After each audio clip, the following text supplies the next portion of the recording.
the states here. Canada states. Pentagon walks away from Canada-U.S. Defense Board. Of course, Canada's not spending nowhere near what it promised to spend on its military, and it's looking to join the EU. Canada is the EU. Who do you think built Canada? The Italians, the Portuguese, the Scottish, the Irish, the English, the Dutch. Who the hell you think built Canada? The people from India? China? You think China built Canada? China came and parked money in Canada. They didn't build fuck all in this country.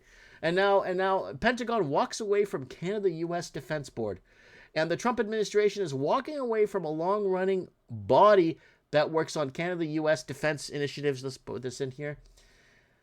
Claiming Canada has failed to meet its commitments on defense spending. Yeah, Canada's losing. And we're not done with Canada here. Hold on a sec. Canadian developers set a record for completed and unsold new homes. Nobody could afford these $1 million, not the tower for $1 million.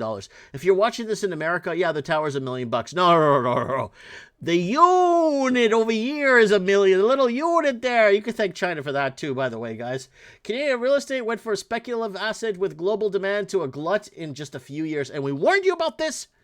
Data shows completed and unabsorbed inventory rose in April. Let's go over to the graph here.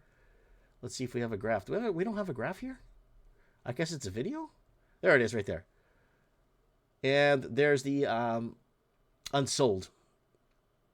Right? See, in the 90s, right?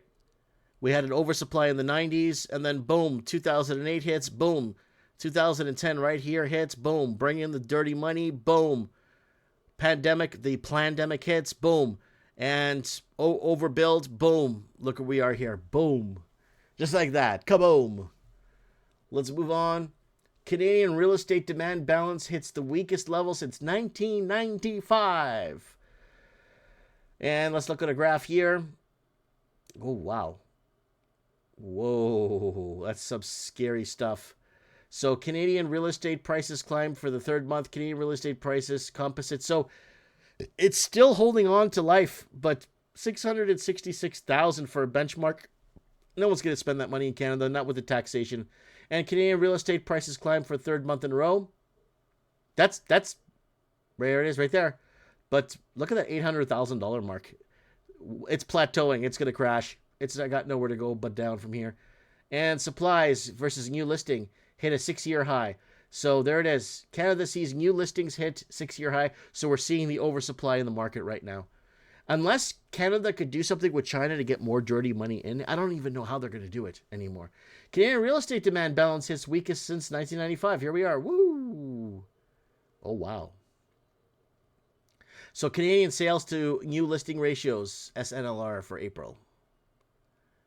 And is there more? No, there isn't. Well, thank you, Better Dwelling, for doing that for us. And growing number of Americans say religion gaining influence in society. I keep telling you guys, people will run back to the arms of Jesus, God, Christian.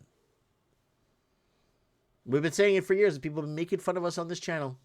You don't know what you're talking about. Science wins all the time. Science is proof. You're this and that. You don't know what you're talking about, Mike. Yeah, I know what the hell I'm talking about. And here we are, folks. Here we are. And yeah, we did that. We did Canada. See what else we got here to talk about on Mike in the Night. Episode 651.